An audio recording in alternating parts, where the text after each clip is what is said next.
Hello guys. मेरा नाम है सात्विक।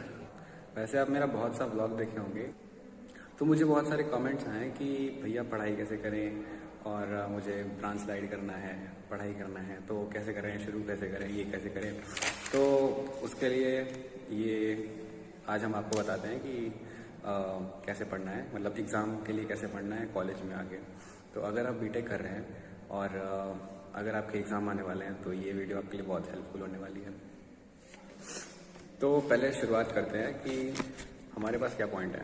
देखिए, पहला पॉइंट है कंसिस्टेंट रहना। तो आपको कंसिस्टेंट रहना पड़ेगा। जैसे कि आपको हर दिन में कुछ ना कुछ तो पढ़ना ही पड़ेगा। जैसे कोई भी एक सब्जेक्ट उठाओ और उसमें एक या दो टॉपिक कंप्लीट कर लो, तो आपको कंसिस्टेंट रहना पड़ेगा। जैसे आप एक भी दिन छोड़ रहे हैं तो फिर दिक्कत होगी, क्योंकि यहाँ का कोर्स तो बड़ा नहीं है, बट आपको कंसिस्टेंट रहना पड़ेगा।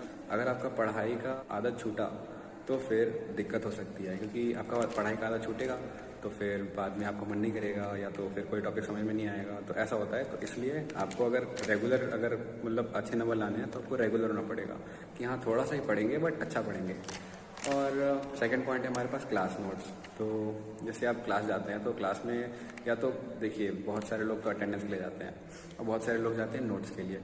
तो आप नोट्स के लिए जाइए। नोट्स के लिए आपको जाना है तो नोट्स बनाइए, और नोट्स बनाते बनाते आप बहुत सारी पढ़ाई भी कर लेते हैं उसमें। जैसे आपको घर आके तो नहीं पढ़ना पड़ेगा, बट आप जो नोट्स बना रहे हैं ना, वो आप समझिए ध्यान से। अगर उसको ही पढ़ते हैं ना, पढ़ते पढ़ते अगर आप लिखेंगे तो आपके लिए बहुत हेल्पफुल रहेगा।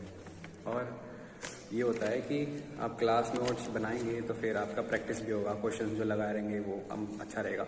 और नोट्स कैसे हेल्पफुल होता है, जैसे कि नोट्स अगर आप बना रहे हैं तो उसमें जो क्वेश्चन होता है वो बहुत इंपॉर्टेंट होता है। उसके आने के बहुत सारे चांसेस होते हैं। उस टाइप के, मतलब वो उस टाइप के क्वेश्चंस बहुत ज़्यादा आने के चांसेस होते हैं। और जो आपको असाइनमेंट मिलता है, असाइनमेंट जो आपको मिलेगा, जो भी क्वेश्चन असाइनमेंट के होते हैं, वो सब एग्जाम में डायरेक्ट आने के चांसेस होते हैं। तो जो क्लास में क्वेश्चन कराए जाते हैं और असाइनमेंट में क्वेश्चन होते हैं, वो सब बहुत ज़्यादा आने के चांसेस है, तो उसको मत स्किप करिएगा।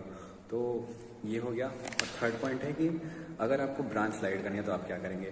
ब्रांच स्लाइड करानी है तो देखिए, ब्रांच स्लाइड तो ऐसा नहीं है कि बहुत बहुत पढ़ना पड़ेगा उसके लिए, ऐसा कुछ है।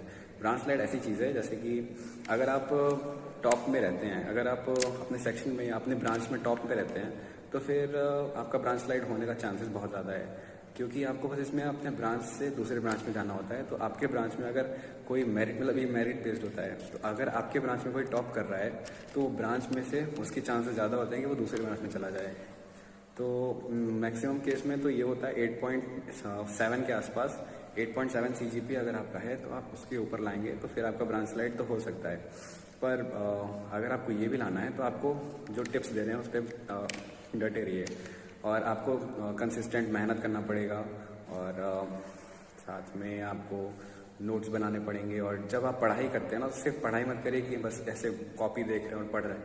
आप कॉपी देख रहे हैं, उसके साथ आप उसको लिखते रहिए, नोट्स बनाते रहिए, साथ साथ एक और नोट्स बनाइए। मतलब 2 कॉपी आप रख सकते हैं ना, आपको जितना पढ़ना है उतना कम रहता है। तो फिर अगर आप जो पढ़ रहे हैं उसको लिखते जाइए। लिखने से आपके दिमाग को ज़्यादा अंडरस्टैंडिंग अच्छी होती है कि आप लिख रहे हो और साथ में पढ़ रहे हो उसको, तो वो ज़्यादा अंडरस्टैंडिंग अच्छी होती है।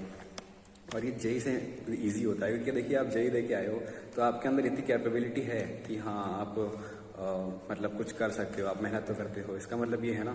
तो अगर आपको ब्रांच स्लाइड करानी है तो आप इतना मेहनत नहीं करने की ज़रूरत है जितना आप सोच रहे हो। बस कंसिस्टेंट रहो, अपने मतलब करते रहो जितना है, और बाकी स्टूडेंट को देखते रहो। वो अगर अच्छा कर रहा है तो फिर उससे अच्छा करने की कोशिश करिए, ठीक है। और क्या करना है कि जो आप नोट्स बनाते टाइम पढ़ चुके हो, वो टॉपिक तो आप अच्छे से पढ़ चुके हो ना। अगर कुछ रह रहा है तो आप नोट्स से बना रहे हो तो उसको घर आके पढ़ लो अच्छे से। मतलब टॉपिक आप पहले ही क्लियर कर लो, एग्जाम के बहुत पहले आप टॉपिक क्लियर कर ले रहे हो और फिर रिवाइज कर रहे हो। जब एग्जाम आ रहा है तो उस टाइम आप बस रिवाइज कर रहे हो। बस इतना सा काम है कि आप बस रिवाइज करो एग्जाम के आने पर। मतलब पहले आप पढ़ चुके हो और उस टाइम रिवाइज कर रहे हो। तो ये तो बहुत सिंपल हो जाएगा आपके लिए, क्योंकि आप पहले से पढ़ चुके हो और आप उस टाइम रिवाइज कर रहे हो, तो फिर बहुत सिंपल हो जाएगा। और फिर क्या है कि बुक कौन सी पढ़ें। बहुत सारे लोगों का क्वेश्चन ये होता है कि बुक कौन सा पढ़ें। तो बुक कौन सा पढ़ना है आपको, आप अपने प्रोफेसर से पूछ सकते हो कि यहाँ कौन सा बुक फॉलो होता है। जिस बुक से फॉलो होता है उसी बुक्स के एग्जाम्पल्स और उसके असाइनमेंट्स, मतलब उसके एक्सरसाइज में जो भी क्वेश्चंस होते हैं वो सब आते हैं। तो उस बुक को फॉलो करो और जो नोट्स हैं उसको पढ़ो। क्योंकि बहुत सारे क्वेश्चन वहाँ से आते हैं। और अगर आपको नोट्स चाहिए या आपके सीनियर्स का अगर आपको नोट्स चाहिए तो उसके लिए एक साइट अब डिस्क्रिप्शन में आपको मिल जाएगी, एंकोर नोट्स के नाम पे होगी। तो उस साइट पे आपको बहुत सारी नोट्स मिल जाएगी, अगर आपको ज़रूरत पड़े तो आप वो देख लीजिएगा, ठीक है। और अगर आप ग्रुप में पढ़ते हो, मतलब आपको ग्रुप में पढ़ने का अच्छा लगता है, तो ग्रुप स्टडी में मतलब ये होता है कि हाँ, एक दो लोग साथ में बैठ के पढ़ जाओ, पर ये नहीं कि बहुत सारा बड़ा ग्रुप बन के पढ़ रहा है। एक दो लोग पढ़ लो, उसमें ज़्यादा कन्फ्यूजन सॉल्व हो जाती है। बट ज़्यादा बड़ा ग्रुप में ना ये हो जाता है कि फिर एक टॉपिक हो रहा है, फिर उसके बाद दूसरा टॉपिक को छोड़ के करने लगते हैं, तो वो ज़्यादा बेनिफिशियल नहीं होता है।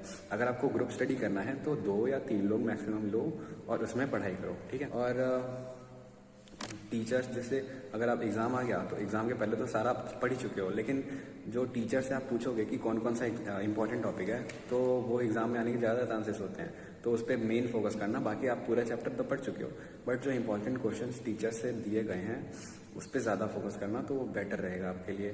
तो ये हो गया कि एग्ज़ाम में नंबर कैसे आएगा। और ब्रांच स्लाइड के लिए आपको थोड़ा बहुत एक्स्ट्रा मेहनत करना पड़ेगा, जैसे कि आप नोट्स बना रहे हो और फिर आप रेगुलर क्लासेस कर रहे हो। अटेंडेंस मेन इंपॉर्टेंट होता है। स्लाइड अगर आपको करना है तो आपको अटेंडेंस भी मेंटेन करना पड़ता है अच्छा। तो ये करो। और बाकी लोग से थोड़ा सा ज़्यादा मेहनत करना पड़ेगा।